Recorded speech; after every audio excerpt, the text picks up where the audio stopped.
mean, the powers that we have as humans, let alone as like a group of people with a deep-rooted culture, sometimes we sell ourselves short or become mentally complacent. If we make that jump, we become unstoppable. All right, welcome back to episode 7 of the Power of Perception podcast. Here with Reno Mahe today. Most of you guys know, played at BYU, went on to play at the Phildelphia Eagles. So thank you for coming on today. Thanks for having me. Appreciate it. Yeah, it's a pleasure. So my first question I usually ask all my guests when they come on is, playing the sport of football, one time or another, everybody gets got. So my question to you is, when's the first time you got on the football field? Ooh, good question. I think the one time I can remember, and I still blame my offensive coordinator for this, but it was Ray Lewis with the Baltimore Ravens. Wow. And so for the most part of high school and college, I was pretty fortunate to avoid getting got. A couple times guys caught me, but it wasn't very good. Like it got me, knocked me off my feet, but it wasn't like got me. Yeah. But Ray Lewis's defense this one year was ridiculous. It was the year we went to the Super Bowl. We played against the Ravens, and it was just a regular season game. I ran an outside zone, and it was a pretty good run. Well, our OC decided to run it again. You ain't gonna get him twice. So did the outside zone again. He scraped. Man, he got me. I'm talking like snot bubble got me. I got up trying to hurry up and wipe it,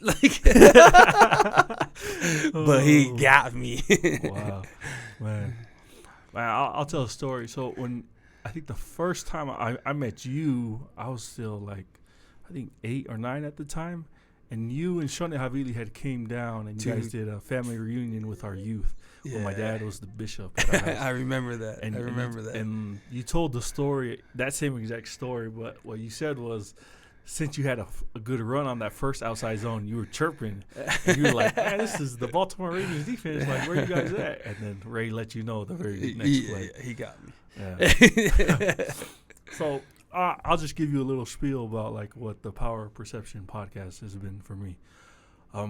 Especially here in the States, being first-generation Tongans, there's a lot of us who have had the opportunity to either succeed or do well in sports. One thing I've noticed is not many people are kind of telling our story from the perspective of a Polynesian person. And so what I really wanted to do was just tell our history, man. We have so many great athletes out there. I just released the episode today of Star Lotulele, and we dove in with great him. Story. Yeah, and so this is kind of the thing, there's a lot of younger kids and younger generation, if they would know the stories of those who came before them, they could kind of, weave and bob here so that they don't make the same mistakes that a lot of you guys made on their come up. And so that's kind of the goal and purpose of what this podcast is, inspire the next generation to kind of be better. So let's talk about your high school career. What school did you play at? Brighton High School. Oh, okay. And so how did you get into football, and what are the just? It's funny because I think Polynesians, we typically are actually it's kind of going back more and more playing rugby. So that was something my dad knew, right? He knew rugby. But I think my dad could see here in the States, it's American football. So he didn't let me play rugby because he knew there was not much of an outlet back then. There's a little bit more of outlets now with the sevens and, rugby internationally and whatnot. But my dad was able to see that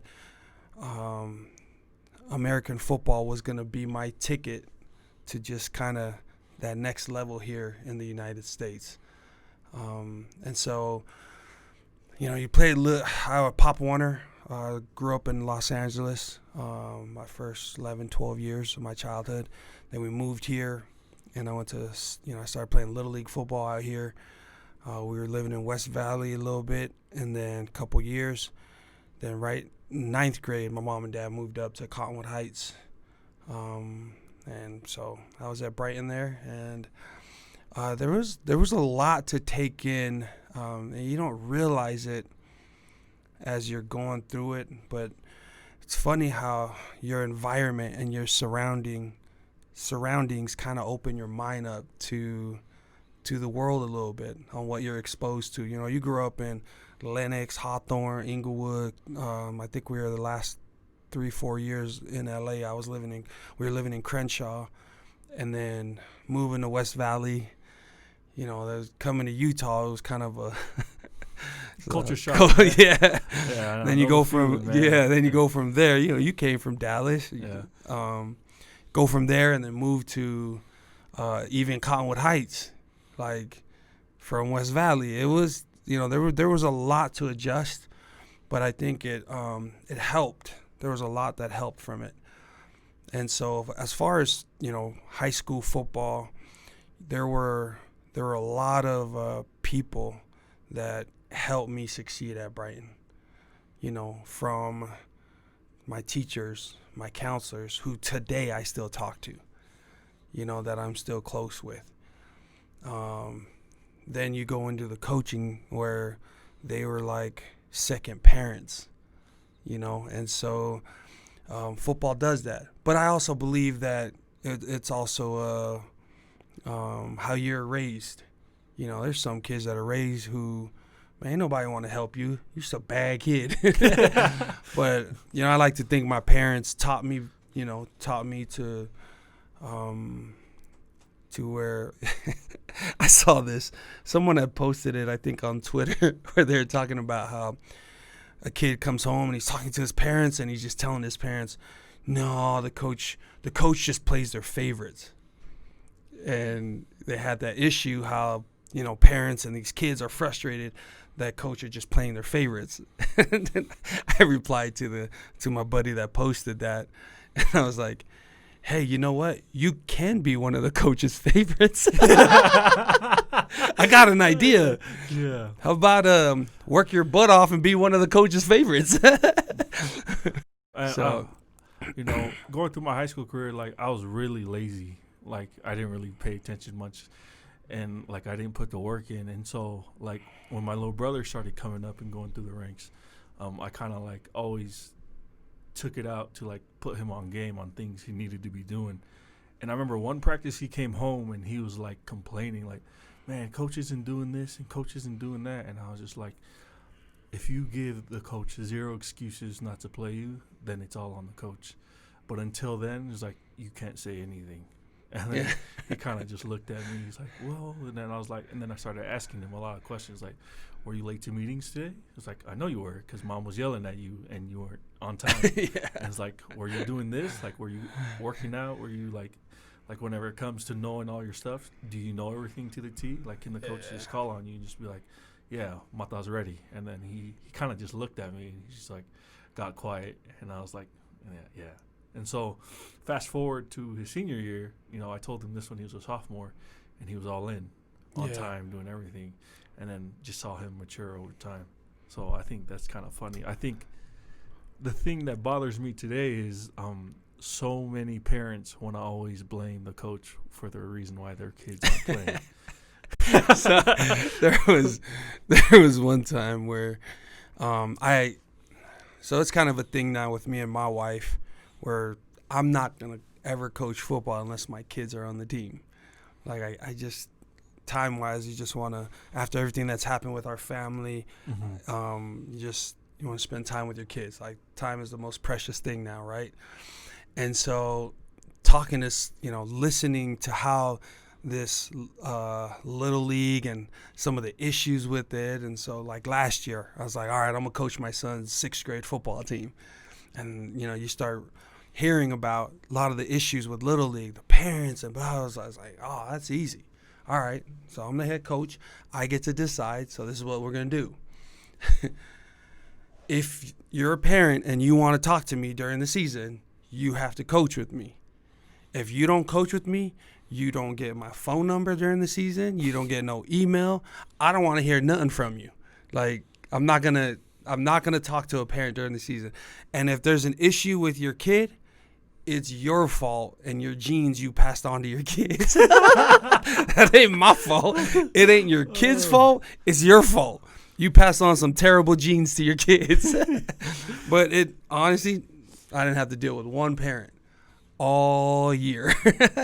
And the parents were good. You know, I think they liked what we did. But you're right that there's a lot of issues with parents, and it goes back to that whole victim mentality, right? Like, everyone's the victim. And I think, I don't know if it was just because Pops couldn't speak English very well, so he couldn't talk to the coaches. It wasn't something he could be like, hey, coach, blame my son. But he didn't have to worry about that, right? Like, it was something to where, man, I look at it more so like you grew up hungry. Like, some of these kids, I use the example of, yeah, you ain't never been hungry. If you've been hungry, you're not going to mess up the opportunity to be on time. Like, be able to control everything you can control. Mm-hmm. Everything you can control, you will do to the best of your abilities. Some of these kids, they're so blessed. You know, you can look at it two ways. People will say, oh, they're spoiled. Oh, they're blessed kids.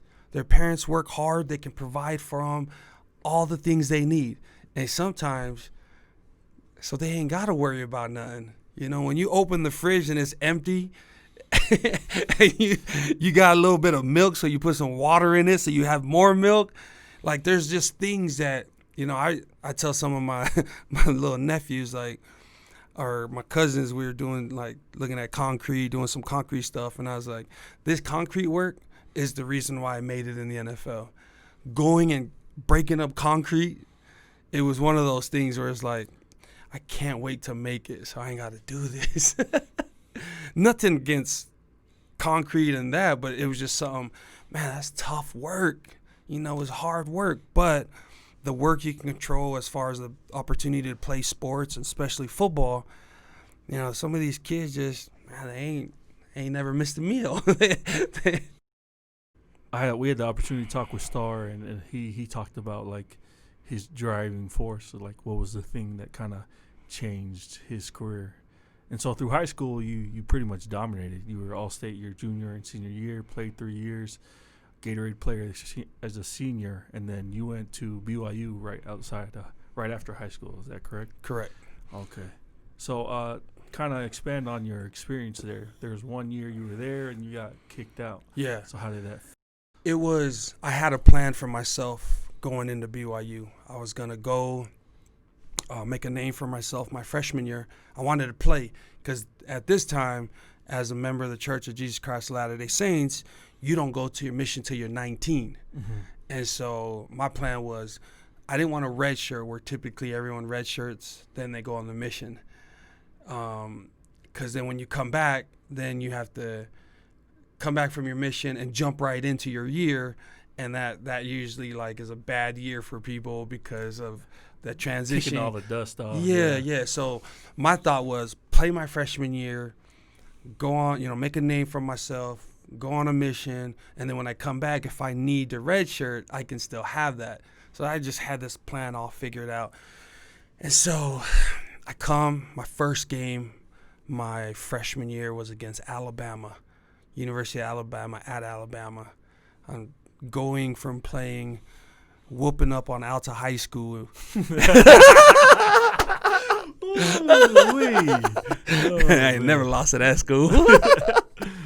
So going from playing there in Sandy to playing in Alabama against the roll Ties, you know what I'm saying? Yeah. And so that was a huge wake up to college. And the very first half, I ain't getting no play. I was just sidelined the whole play, or the whole first half. It was Ronnie J was starting, Will Snowden, Tyrone Brown. And then second half, first couple, I don't know if it was the first drive or the second drive, I got some play. And then I scored a tub on that drive. First game, first touchdown. Yeah, and then it just kind of springboarded my true freshman year. to where, long story short, by the end of the bowl game that year, the last game of the year, I was starting that game. Whatever reasons happened, I ended up starting that last game, the bowl game of my true freshman year. And then that's when that question came up, whether are you going to stay and play or are you going to go on your mission now? You're the starting tailback now. Mm-hmm. And the bowl game was around December, January time. And so I think by around springtime, I'm supposed to leave in June. That's when I turned 19. I'm supposed to leave in June. And around springtime, I'm like, nah, you're feeling yourself. You know, you're the man on campus now. You're the dude. So I was like, no, I'm going to stay and play. You know, I had this plan, but no, I'm gonna stay and play football. So by spring, come July, not only was I not playing football this coming fall, I wasn't going on my mission. So I got kicked out of school. I had a son with my girlfriend at the time. And just kind of fast forward as far as my son, he just got home from his mission. He's in his second term at BYU now. And so it's just, the whole thing was there was a blessing in that lesson, you know, and I think that helped me with my transition from college to the pros. That regardless of your successes and everything, that if, you know, for me and my family, if we do the things we're supposed to do, there'll be a lot of hiccups in the road here and there, but if you hold tight to that line, that things will work out. You know, I had a son. I got kicked out of school for 2 years. Met my wife during that time. Came back to BYU. Finished my last 2 years, and then had a fun time in college. But again, fast forward. Now my son is in his second term at BYU, and he, you know, he wants to be, I think, an ER doctor right now. So we'll see how that goes. But he's a great kid, and 9 kids later, still love BYU, man. Man, it's come full circle. I remember when I think my little brother was getting recruited by you guys, and the funniest thing was before the camp, I think we had seen who was it? I think it was Afi earlier. And then he's like, man, yeah, you know, it's funny. Reno's all BYU now, but he grew up a Utah fan. Yeah. But, you know, ever since he's gone to BYU, you know, he all the success he had. Nah, I honestly, I always talk trash about the U, but I'm a closet Ute. I love those dudes over there. It's hard to. It's like being like, I'm a Lakers fan, right? I love the Lakers. That was my first love. Grew up Lakers, Dodgers, Kings. You know, that's growing up in LA, across the street from the Western Forum. That's, you know, showtime. And then you move to Utah. It's hard to just be like, oh yeah, I'm gonna cheer for the Utah now. But I didn't really have a college team growing up. I didn't really know any college players when I'm growing up in LA. You know, I didn't really know USC that much. Mm-hmm. I didn't know UCLA. Like, again, it's a weird thing because when you're growing up in the hood like that, you don't really think about college. You know what I mean? It doesn't seem like a reality. Yeah, you're not. But again, that's just elementary, right? Mm-hmm. Like, you're just thinking about dodgeball, tetherball. You know what I'm saying? Like, you're doing all these little kid stuff. And so I didn't have a love for a college till my older brother went and played for the U. So it's like, cool, I'm a Ute. Man, I hate BYU, dude. BYU sucks. Like, people keep talking about the BYU 96 team. Mm-hmm. I hated that team. But those dudes were ballers, right? Yeah. But you cheered for the Utes. Mm-hmm. I used to wear my U of U jacket to the BYU football camps. I was that punk that did that. But when moms put the smack down and said, tell coach you coming here, you listen to moms. You know how that is. I don't mess with moms, man. Yeah. she said I'm going to BYU, so and it was, you know, it was like my dad seeing football was that ticket. Mm-hmm. I think my mom saw that BYU was something different for, like, that I needed. And honestly, I think it was. Looking back at it, I think what happened with the honor code and getting dismissed from there is probably one of the best things that helped me in my life. And so there's a lot of challenges like that it's hard to see at the time, because I won't lie, for a year there, I was bitter. But I think it took just, and maybe my wife meeting her at that time, to just kind of realize that ain't nobody to blame but yourself, man. And I think that was one of those times that helped me get out of that victim mentality. A lot of things that have happened in my life at that time, and then till this day, where there are lessons to learn, and sitting there trying to blame other people instead of learn it for yourself and grow from it was probably one of the best lessons I learned during that time. That's awesome. So let's fast forward. You guys had one of the best years. I think it was your junior year at BYU, right? Right. Okay, and then you go, and so there's a special game that year that everyone always talks about when it comes to you, the Utah game where you like dive in a little on the history of that game. Actually, so he's talking about the rivalry game. Mm-hmm. We're getting ready to play the Utes. We're undefeated. I want to say we might even be 10-0 at this time, going in to play the Utes, and then we still had Mississippi State after them. But yeah, it's Sunday. The week before that game, I had to go to the airport with a couple of husbands that their wives were on the volleyball team with my wife. And so we went to the airport to pick them up and get to the airport, and my stomach was tripping. So I don't know if I had gas. I don't know what my problem was, but it was just hurting. And so I couldn't help my wife with her bags. All these other husbands are grabbing their wives' bags, and my wife just kind of like, jerk, like I didn't get her bag. So we get back to the house, or the apartment at the time, and the volleyball team, the women's volleyball team, had I think they had like some type of get together for church type stuff that night. And so she goes, and I'm laying in the tub, just still hurting. And then she went to it, came back, and I'm still in the tub. And she's like, we need to go in. Like, we need to go to the hospital. Like, yeah, we do. Listen, I ain't feeling it. On the way to the hospital, the car dies. And then we had to call someone to give us a ride to the ER. We get there, and then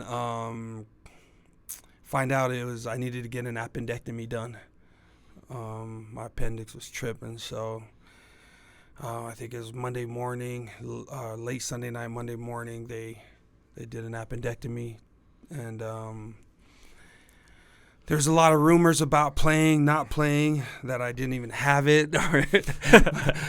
People were talking trash about my parents, like, he an idiot, he shouldn't play, can't believe his parents are going to let him play. Anyways, long story short, I ended up playing in the game, and we beat them. It was a great game, but we ended up getting the dub. They ain't been getting those a lot lately, but back then we used to get them a lot more often. Oh, man. All right, man. BYU, you heard it, man. We need to start getting those dubs again. We need to start getting them dubs again. Yeah. Man, and it wasn't even only that, like, you played in the game. You played well in the game, even with the injury.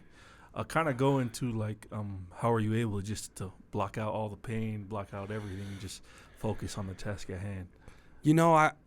I know people have this love-hate relationship and rivalries, but for me, there was a lot of family and boys, and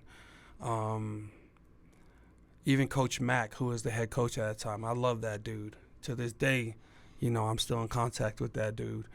And there was just a love for that team where you just wanted to give it all you got against them. It's you're growing up playing against the team you loved, and so It's just one of those things where I was doing a thing for, like we did at your family's house, the little fireside type deal. We did one just a couple weeks ago, and one of my teammates for his family, he was a wide receiver, Dr. Slater, but he was my backup at the time, and he was reminding me of what happened during that week. He's like, yeah, after the games, your stitches had ripped and it was bleeding.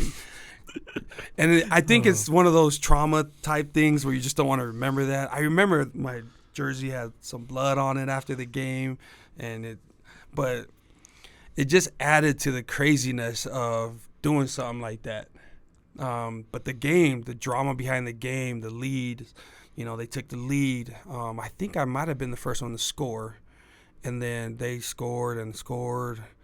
However, but Luke had two late touchdowns.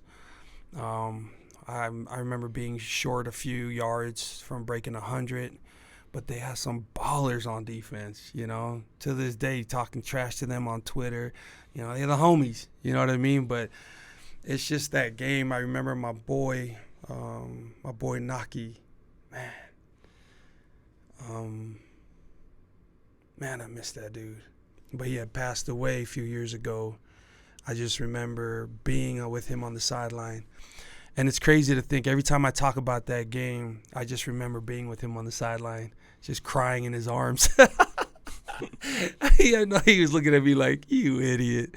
But, there's just so much energy and emotion that goes into that game, Mm-hmm. And you just never forget something like that. And the fans rushed the field. You got your uncles lifting you up. Like, it was crazy, but it was, it was one of those memorable games. That's awesome. Yeah, I kind of want to fast forward. Let's talk about so you play out your senior year. It wasn't as good as your junior year. You ended up going undrafted to the Phildelphia Eagles. And you have a guy like Vai Sikaheta who's really a huge mentor and helped you out. What's your guys' relationship been over the years, and how is that, going to the Eagles? I didn't get to associate with Vi that much until I got there. Mm-hmm. But true to form with Polynesians, it's like I grew up with him. Yep. We're actually related. Not just, you're Tongan, I'm Tongan. We're family. Cousins. Yeah. Nah, I'm actually related to Vi, but I was a lot closer with his younger brother, Cap Sikaheta. Cap lived out here in Utah, and he took care of all of us, all the young boys, like all the young football players growing up. We put basketball teams together. Cap was always that dude that took care of all the young guns, and so when I got to get out there in Philly, which credit to my agents, there were some other teams. As you go through free agency, you come out undrafted. Some teams will throw more money at you, but they picked the Eagles, even though I got less money. They just thought there was a better situation there for me and whatnot. And so I got a funny story about Vi. I ended up linking up with Vi there. Vi had me and my wife and my kids stay there with him. My kids stay there with him during training camp, spring camp, training camp, and Vi was very instrumental in making sure I did everything I can to make the team. And what it was doing punt return. I didn't really do it that much in college. I hardly did it in college. Mm-hmm. But once I got to the NFL, I was like, you have any chance of making the team, you need to go do punt return. And so, but the other side of that is he was totally cool with me staying at his house. Like, oh, yeah, come stay at the house. So I go to stay at his house, and then after I made the team, I'm like, stay here, man. Hell, family's hookup. Free, like, and like, I don't know if it was the first or second week after the season started. He's like, hey, nephew, I need to talk to my office. Go in there. He's like, hey, man, you can't be making more than me living in my house. Go get your own place. And I was like, man, we talking, cuz you can't kick me out, guys. I'm like, all right, man. But the backstory for Vi's like, honestly, I didn't think you'd make the team. So he was just expecting me. I was gonna get cut. I was gonna move back to Utah because they already had ballers. Yeah, so typically, the Eagles would keep like 3 running backs, and they had Brian Westbrook, Buckhalter too. Buckhalter and Deuce Staley. Oh, So they had 3 ballers. So that's why Vi's like, yeah, stay with me. Man, you ain't making a team. And then I ended up, like, they keep 53 men on the roster, and I'm just hoping to make the practice squad. And right when cuts come out, like, I might have been 53 and a half. Like, I barely made the team. But I never get the call. And shoot, after 5 years, I ain't never get cut. So it was kind of one of those things that was a blessing to not have to. I don't know what it's like to get cut in the NFL. I never had to get a pink slip, or I don't even know how that works. What happened the day of cuts, you're supposed to go back to your hotel and wait for a phone call. You don't get a phone call, you just show up to the next meeting. Like, it's crazy. There's no... Like, it's straight cutthroat. And so you just sit there. I remember sitting there the first couple years just like, man, I don't know if I did enough to make it. I don't know. So you're just sitting there. Your phone rings, and you just kind of look at your wife like, man, grab the phone. It's your father-in-law. You freaking idiot. Stop calling. You think you get cut? Man, is this fool calling your phone? You're like, your heart dropped. You're just looking at wife like, oh, fuck off, dude. Like, but it's your father-in-law calling, man. You. So, but Vi, I spend a lot of time with Vi now. We're on the board of directors together with the Polynesian Football Hall of Fame. We take, I've taken a couple South Pacific trips with him. I don't know how many years now. Twice a year for I don't know how. That's awesome, man. Yeah, so I football aside, he's been a huge mentor in my life, just as a father, as a husband, and he's just been a great mentor on so many things in my life. And so one of the ones that I share with you is this is while I was playing with the Eagles, and he was like, the 2 most important things that you should spend your money on is education and vacation with your kids. Like, nothing else but education and vacation. And so it was very helpful, like, to get that kind of tip from him, and just the importance of that time you spend with your family. So, man, that's awesome. When I talked to Star, he told me the mentorship he received from Shane Pauha and Halotingata and those guys, like, just those guys putting their arms around him and telling him. And he was telling me, like, Haloti helped me with a lot of off-field stuff, like things I needed to be doing. And then Shane Pauha was the one who was X's and O's, this is what you need to be doing. And he said it's so funny now because Shane Pauha is a coach now. Yeah. And Haloti, I know for a fact he doesn't want to, like, have anything to do with the game unless it's just helping here and there. And so I kind of take pride in knowing that, like, we preach as polys, like, we take care of our own, and then when you see our guys make it, they're still doing the same thing.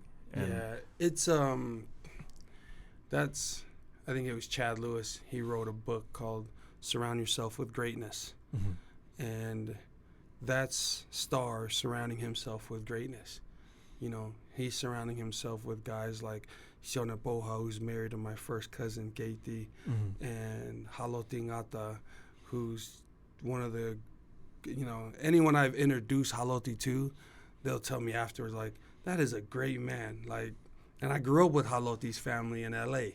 Mm-hmm. His mom was my Cub Scout leader growing up, and you just know they come from such a great family, and so it's awesome. I can't remember the last time I talked to Star, but to know that he's getting mentored by great men like that, you know he's going to do well in life. So that's so awesome, man. Awesome. So post-career, you know, you got into coaching and you had the opportunity to go up to BYU and coach. What was your experience like with those guys? Coaching was, so I had helped a couple years with just our local, just off the back. I think there was just, I had a love for the game and understanding for the game that I don't know, there's so many different facets of coaching that you see so many different people and what makes them such a great coach or what makes them a really good coach and what you can learn from. There's just so many different personalities with it. I had such a fun time at BYU those 2 years. And I just think most of it for me was just being able to support someone like Kalani, who's the first Tongan head coach in college football, you know. And I remember the first time I sat down with him when he got the job. And it was never, for me, it was never really to be a coach. It was more so to be like, Kalani, anything you need to, you know, help-wise, let me know. And so it was, first thing was a running back coach. And then when we had that second season and they had let go Ty, it was, I tried that year after my daughter had passed away, and it was just hard being a coach. Mm-hmm. It was hard being a coach to commit. I don't think I could commit the time that was needed to be to support Kalani the way he needed. And so it was kind of a good segue to like step back and just get back to being able to just control my time, because when you have that job, you know, it's BYU's time. It's Kalani's time. Mm-hmm. Like, and Kalani is real good about that. He's real good about protecting the coaches and the time with their families. But, you know, it was a time where I just needed to be with my family a lot more than I was. And so, but coaching was great. There's so many friendships I made through the teams I've coached before BYU. I went back and coached at my high school for a year at Brighton. I had the opportunity to coach like Simi Fehoko, who's at Stanford. It's exciting to see what he's going to turn out to do in his career. He killed last year. Yeah. He's starting to play a little bit better. Yeah, I think they utilize him more. I think the kid's going to have a great career beyond college. And so, and then just being able to be back in the locker room was a fun experience. You know, that's something you can rarely duplicate. And so, you know, it was fun. It was fun. But you can appreciate how much work those guys do. I think a lot of people see these coaches and they're like it's you know, that got to be so fun being down there. But man, they put in so much work. You know, so much time, man. And that's the biggest thing. It's just that time. You know, that time they put in is just, I remember just in the NFL with Andy Reid at the Eagles, like these coaches have beds in their offices. Like they spend so much time there. Yeah. And so there's a lot of respect I have for them having done it now. Right, I haven't done the NFL yet. Maybe I'll go do it for a year or two, just to have. Maybe one day I'll go and jump in there just for a couple of years and say, "All right, I've done every level there is." Yeah. But nah, it was great. I had a great time. Awesome. I kind of want to segue. You mentioned about you know, losing your daughter. I was talking with Lopa, and she was telling me. You have a foundation that you actually ended up setting up. I want to give you some time to actually expound on what that's about. So during that time when my daughter was at the Primary Children's, and you know we were praying and, you know, fasting and just hoping for a miracle for my daughter. Mm-hmm. And when things didn't really work out, and we were trying to figure out like, why was my wife and all these things kind of fell into place? only for her to still pass away. And we, my wife and I were at the hospital. We ended up heading down to the Salt Lake City Temple that day when we were told that, there was very little brain activity. And so we were just kind of like trying to find answers about that. And then my wife had asked me, like, what do you think? And I just had this impression it was organ donation. I don't know why, it just popped in my head. And then it kind of went from that to, instead of miracles for her, that she would be a miracle for other people. And so it would be miracles from Elsie. And so that's the foundation. It's miracles from Elsie. But we had so, the people say it takes a village. Like, we had like a universe that was there for us. And so it was very humbling. It was one of those where we had so many people here and the other side just there for us, just getting us through it. And so because of that, it was so hard to ever feel like, how can you repay everyone that was there for us during this time?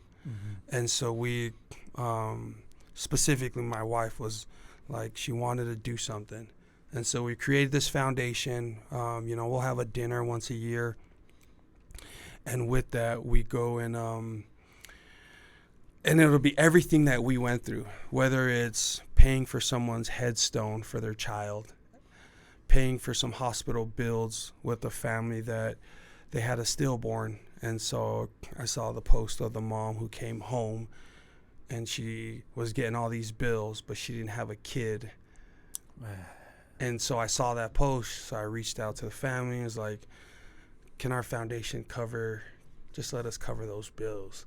And it's just a healing process for us to be able to help out people because of all the help we got, and so therapy, counseling, being able to go counseling for me, my wife, and all my kids, just so we know, like, we get that help mentally, that mental health part of life that I think people shortchange all the time. That's actually like something we're going to focus on huge here in the next few days. The mental health side of this, just the community and the areas we live in and whatnot. But there was a family who went through a traumatic situation, and we were able to pay for them to be able to do it through the foundation, not us, but through the foundation of all these people that have come and donate to the foundation. So we're able to just go out, and there's a kid that passed away on the football field in Georgia. Wow. And so I bought a couple Super Bowl tickets that year that we ended up donating, and took it and had the mom and dad go to the Super Bowl because it was in Atlanta. Wow. And just to be able to, it's not one of those foundations where, you don't, hey, on social media, we went and did this or that. It's not so much showing off, because I like when I see people doing good out there, but it's hard to say that in our setup where someone, it's because of someone, like the hardships people deal with in what we're dealing with, like, oh, hey, yeah, we went and bought a headstone. Like, you don't highlight those things. You know what I mean? Those things you just do privately. You do in respect to these different families. And so, but it's been a healing deal for my family to be able to just help people. So, honestly, like whenever Lopa was telling me all these stories about how you guys have gone out and helped people, she was saying, if you know one thing about Reno, it is this. He's like, his dad was his number one fan in football growing up. Yeah. And so at every game, you could just tell how proud his dad was. But number two, like, his love for people comes from his mom. Yeah. And so, like, when all these things happen, it just goes to show, like, your parents taught you right. And for you to share the love with everyone else, that just shows, like, the humility that you have, and you're willing to share whatever love you have with all those guys. And just thank you for that. I never even knew those stories. Nah, Yeah. the humility is outside of sports. If we inside sports, I lose a lot of friends. I'm super competitive, bro, and so I'm too competitive on the sports side. But I do, I do have parents that they're not perfect, man. But I know that that's the thing that, it's hard talking about my parents. To know my parents came across 5,000 miles of ocean to give us a better life. My parents, my grandparents, and then the life they gave us. It was all love, it was all laughs. There was a lot of learning curves still. Mostly on the financial side of things that even today we still learn, like we didn't just educating ourselves and hoping we can educate our kids to be better at. But if there's anything I've learned from my parents is they will always err on the side of giving, and so, and so I feel like my family will always be blessed because of that. We'll go through our, struggles, financially here and there, but they also, outside of just the giving part, my parents work hard, man. They're since I've been born, they've been hustlers, and they'll have full-time jobs and they have this entrepreneur to them where people just always go, hey, what do you do? I'm just kind of a serial entrepreneur. But I get it from my parents. My dad and my mom and dad to this day are still entrepreneurs. They ain't got no boss. They just work for themselves, and they know they can do it. But I think it goes hand in hand with they've realized that this country provides that. This country will provide opportunities to where you can't starve in this country. If things aren't panning out, this country has some safe havens for you. Mm-hmm. And so they're hard workers, man. That's awesome, man. So something I've noticed from talking with a lot of your family. Who was it? Well, I was talking with Afi today, and he was like, he's like, for those who've played with Reno, like the first thing they'll always say is like, yeah, he's cocky, or he's this, he's that. He's like, on the field, yeah, he is that way. He's very much that way.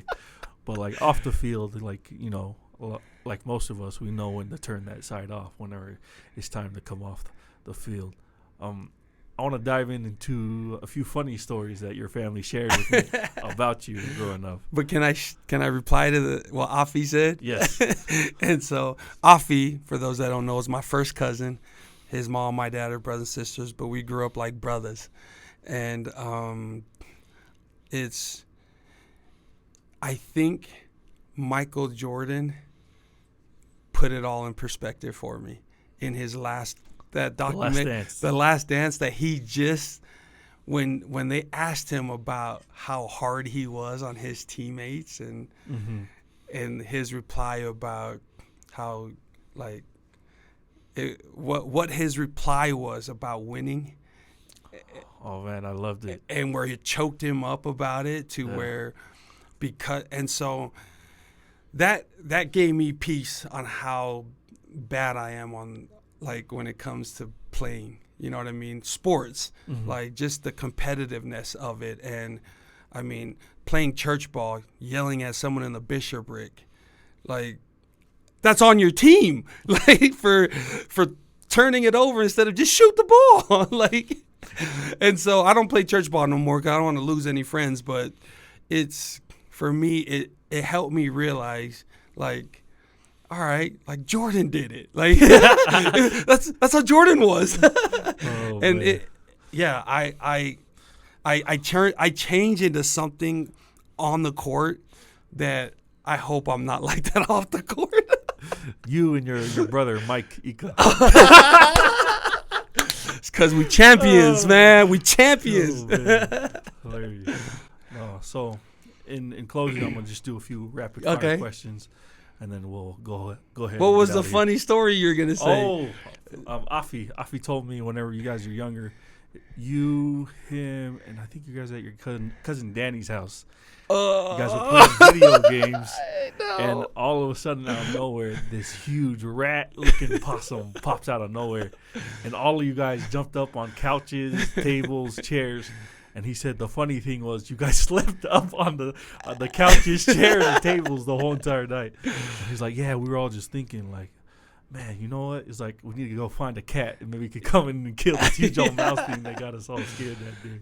That's just growing up in the hood, man. It's just what happens. Yeah. No, so rapid fire questions. Shoot. Favorite player growing up kind of inspired you to get into football? Jerry Rice. Jerry Rice. Love Jerry Rice. Between him and Barry Sanders. But I got my hands on a couple of Jerry Rice books growing up, and so I remember reading about him playing catch with bricks to make his hands stronger. I was out there throwing bricks to myself. But Jerry Rice. No. Okay. And then we'll do one last one. Favorite Polynesian athlete? Favorite Polynesian athlete? And it could be from high school, college, like someone no one knows about. Or not many people know about. Paul Lusa. I idolized that dude. He was baller at Kearns High School.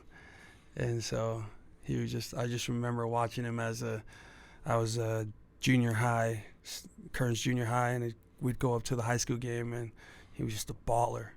Football and basketball. So, yeah. Oh, and I got a question for you. For a lot of the young kids who don't know, I think it was on the In Football We Trust doc, you brought up the name Joe Katoa. Oh, yeah. So Joe Katoa was my same age. Okay. But I feel like Joe Katoa was probably the best player our age. Wow. I know Shona Havili was super close. Just their raw strength, abilities, and whatnot. Shona would be like a 1A, but Joe Katoa, our age group, right? I think I was fortunate enough in the certain circumstances and whatnot, as far as the team I was on and different that. I mean, Skyline was obviously the cream of the crop team, but as far as actual player, athletically and whatnot, Joe Katoa could be Skyline. Between him, Morgan, and the boys at Highland, they beat Skyline. I could never be Skyline. But it was because Joe Katoa was just that dude. And so, but he was more so my age, right? Baller. But as far as someone I idolized that to this day was like the dude was Paul Lusa. Man, that's awesome. Yeah. And then last but not least, advice to up-and-coming, aspiring athletes that want to go and try to make it to the league and do whatever when it comes to that. I just quick. I know we're wrapping up. I think it'd be more so just control what you can control, and don't blame nobody, and work hard. The harder you work, the luckier you are. And so just keep working hard and control everything you can control. Things you can't control, let it go. Awesome, man. Thank you for coming on. We got a few goodies for you and your family before you guys leave here today. Appreciate it. Thanks for having me. And then we'll be shooting you guys some gear either Monday or Tuesday. So all my guests who come on, I usually give them. That's what's up. I appreciate it. So stuff like that. For my whole life, I swear they try to put me in a box. I'm busting out, I'm breaking every little single lock. The power of my mind is endless if I cater to it. And all my people looking at me like I knew you'd do it. I'm yelling back, perception of the mind is everything. Now take your time and just plan out for all the time between. Look into the mirror, hanging on my wall.